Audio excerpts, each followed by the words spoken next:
Hello student, welcome to Indus Ed. हम लोग देख रहे थे कि जब हम लोग हमारी क्लास 12th पॉलिटी की बुक पढ़ रहे थे, जिसमें हम politics in India since independence हमारी बुक का नाम है, उसमें हमारा फर्स्ट चैप्टर हम लोग जो है चैलेंजेस ऑफ नेशन बिल्डिंग पढ़ रहे हैं। उसके अंदर हमने देखा कि हमारी बहुत सारी प्रॉब्लम थी। हमने पार्टीशन देख चुके हैं, हमने कहा उनको लोगों को रिहेबिलिट कैसे करना है, वो चीजें हमने देखी कि इतनी सारी प्रॉब्लम्स है। उसके बाद में हमने चीजें देखी कि हमारी टेरिटोरियल इंटीग्रिटी को हमें बना के रखना है। तो उसके अंदर हमने देखा था कि चीजें बहुत बदल रही थी, क्योंकि ब्रिटिशर्स जाते वक्त ना प्रॉब्लम्स हमारे लिए खत्म नहीं करके गए थे, बढ़ा के गए थे। क्योंकि प्रिंसली स्टेट्स को उन्होंने अपनी पैरामाउंटेंसी या सुजेनिटी से फ्री करते हुए उन्होंने कहा था कि आपकी मर्जी, आप पाकिस्तान के साथ में, इंडिया के साथ में, या फिर आप इंडिपेंडेंट कैसे भी हो सकते हो। तो ये प्रॉब्लम जो है एक ओपन उन्होंने उनको दे दिया था। उसके बाद में क्या इश्यूज आने लग गए थे। कई जो है चाहते थे कि हम पाकिस्तान के साथ मिल जाए, कोई चाहते थे कि हम इंडिपेंडेंट हो जाए। तो इस तरीके से तो हमें जो हमारा इंडिया का मैप है वो बिल्कुल टूटा फूटा मिलता, हर जगह हमें पासेस मिलते हैं जगह जगह में। तो अब ये क्या है, इसके लिए हमारी जो गवर्नमेंट ऑफ इंडिया थी उन्होंने किस तरह की अप्रोच जो है उस टाइम में यूज की थी, वो चीजें हम देखते हैं। हम लोग बात करते हैं जब गवर्नमेंट एक्ट ऑफ इंडिया जो 1935 वाला आया था ना, उस टाइम में जो है कई सारी चीजें पता चल गई थी हमें कि ऐसा कुछ होने वाला है। तो वही चीजें हम लोग देखते हैं कि किस तरीके से यहाँ पे काम कर रही थी गवर्नमेंट, अप्रोच क्या रही थी। जब प्रिंसली स्टेट्स के इश्यूज होना स्टार्ट हो गए थे कि प्रिंसली स्टेट्स इंडिपेंडेंट होना चाह रहे हैं, कोई बोल रहे हैं हम पाकिस्तान के साथ मिल रहे हैं, तो हमारी इंटीग्रिटी को तो हमें बना के रखना था ना। तो उस टेरिटोरियल इंटीग्रिटी के लिए गवर्नमेंट की तरफ से क्या स्टेप्स लिए गए, वही हम लोग इसमें पढ़ने वाले हैं।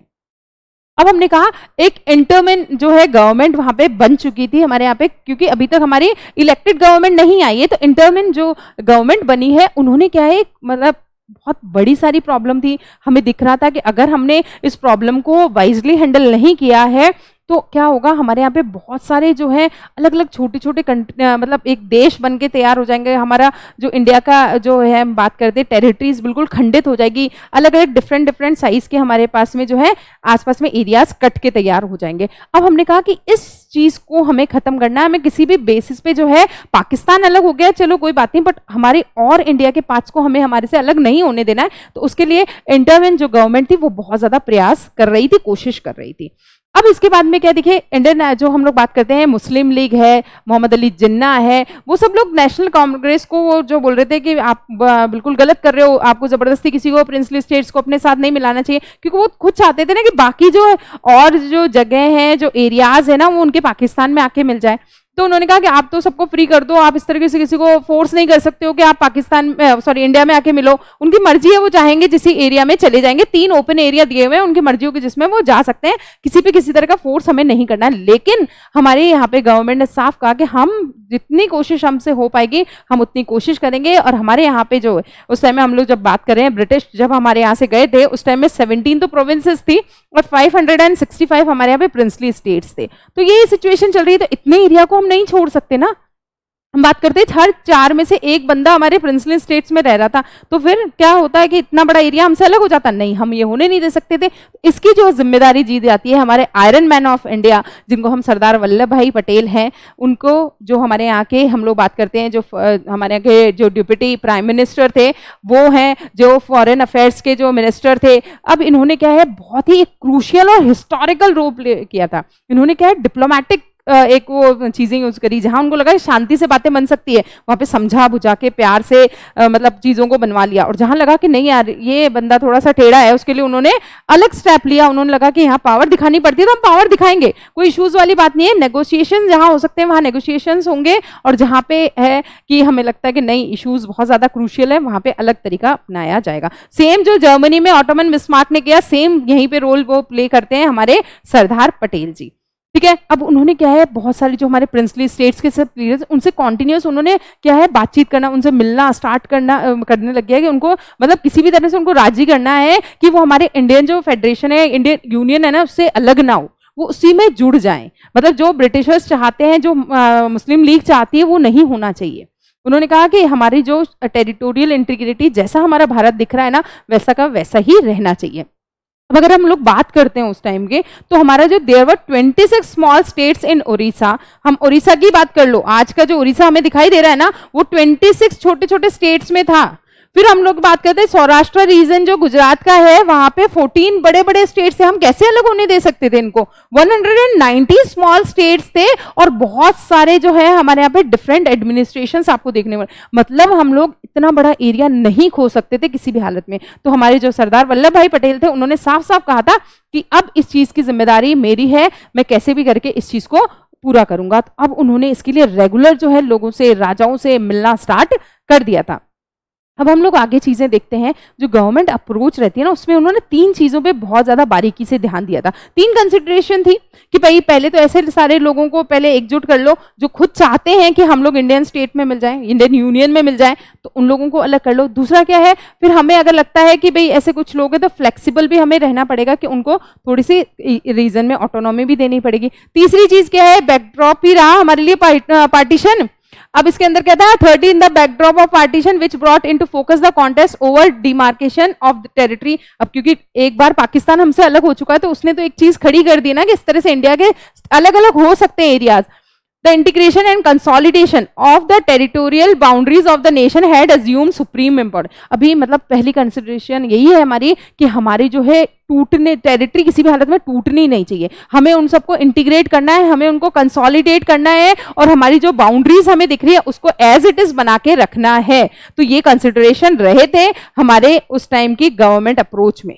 फिर हमने कहा जो 15 अगस्त 1947 से पहले ही क्या है, पीसफुल नेगोशिएशन कर लिए गए थे। जो लोग चाहते थे, जो टेरिटरीज चाहती थी, जो प्रिंसली स्टेट चाहते थे कि हम इंडिया के साथ में मिलना चाहते हैं, उनके साथ में क्या है पहले ही नेगोशिएशंस वगैरह कर लिए गए थे। अब हमने आगे करी, on before 15th August 1947 peaceful negotiations had brought almost all states whose territories were contiguous to the new boundaries of India into the Indian union. जिनके भाई यस कर रहे हैं उनको तो हम पहले यस वालों को तो सबको एक साथ ले लो कि हाँ कर रहे हैं, उनको हमने हमारी यूनियन जो है उनके साथ मिल लिया, इंडियन यूनियन के साथ मिला लिया है। फिर आगे चलते हैं हम लोग।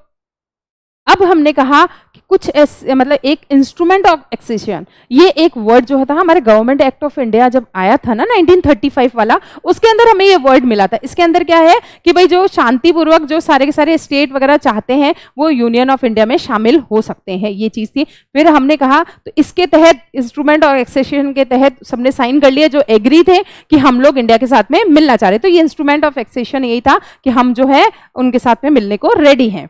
अब है हमने कहा accession of the princely states of Junagadh Hyderabad. ये कुछ लोग ऐसे थे मतलब ऐसे थे जिनमें हमें बहुत ज्यादा मेहनत पड़ी, जैसे जूनागढ़ है, हैदराबाद है, कश्मीर है, मणिपुर है, इनको में थोड़ी सी ना प्रॉब्लमेटिक रहा हमें जब हम उनको हमारे इंटीग्रेशन में कर रहे थे ना, हम लोग प्रिंसली स्टेट्स का इंटीग्रेशन हो रहा था। ये प्रिंसली स्टेट्स ऐसे थे ना जिनको हमें अपने इंडिया में जोड़ने के लिए बहुत मेहनत करनी पड़ी थी, ठीक है।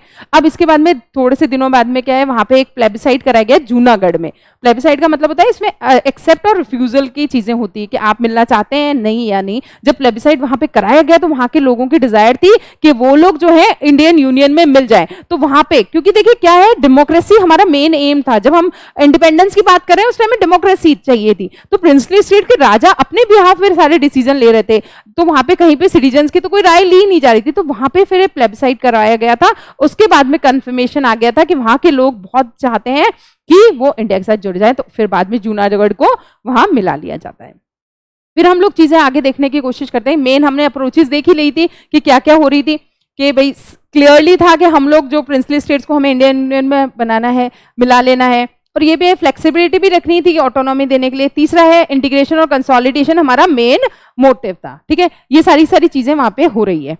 फिर हमने कहा कि इस तरीके से मतलब अगर हम लोग बात करते हैं कि बहुत बड़ा रोल था हमारे सरदार वल्लभ भाई पटेल का, उन्होंने मतलब बहुत जी जान लगा दिया था। उन्होंने जो मतलब पूरे रीऑर्गेनाइजेशन ऑफ स्टेट्स करने में उन लोगों को बहुत मेहनत करनी पड़ी, उनको समझाने में बहुत उन्होंने मतलब दिन रात एक कर दिए थे कि मुझे किसी भी हालत में अब मुझे कोई ऐसा अलग एक कंट्री हमारे इंडिया में से निकला हुआ नहीं चाहिए, ठीक है।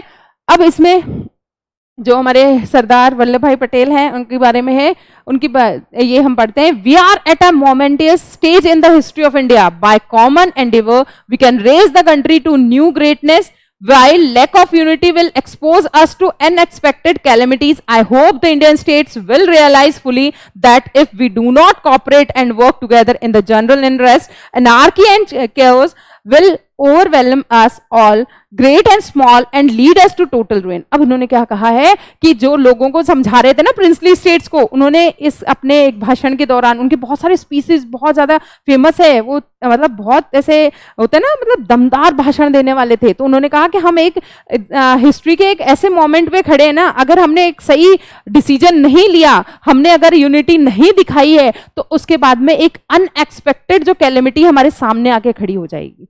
अगर हमारे सारे इंडियन स्टेट्स ने एक दूसरे का साथ नहीं दिया ना, और सिर्फ अपने आप के बारे में ना सोच के एक जनरल इंटरेस्ट के बारे में अगर नहीं सोचा ना, तो उससे क्या होगा, एक अलग ही तरीके की जो है, हम बोलते हैं ना कि पूरी एक एनार्की फैल जाएगी, एक ऐसी मतलब जहाँ पे मतलब कुछ चीजें अच्छी नहीं है, सब कुछ बुरा बुरा हो रहा है, वो सब चीजें मैशअप हो जाएगी, बहुत ज्यादा क्योस हो जाएगा, ये चीजें यहाँ पे हो जाएगी। अगर हमने आज एक अच्छा डिसीजन नहीं लिया, एक यूनिटी नहीं लगाए, ये है, अगर हमने एक कॉपरेशन नहीं रखा है, उस केस में हमारे सामने क्या है, ऐसी प्रॉब्लम खड़ी हो जाएगी आगे आगे, और सब कुछ छोटा बड़े सारे सब है, सब जगह जो है सब कुछ खत्म हो जाएगा, तबाह हो जाएगा। तो ये उन्होंने अपने भाषण में दिया था।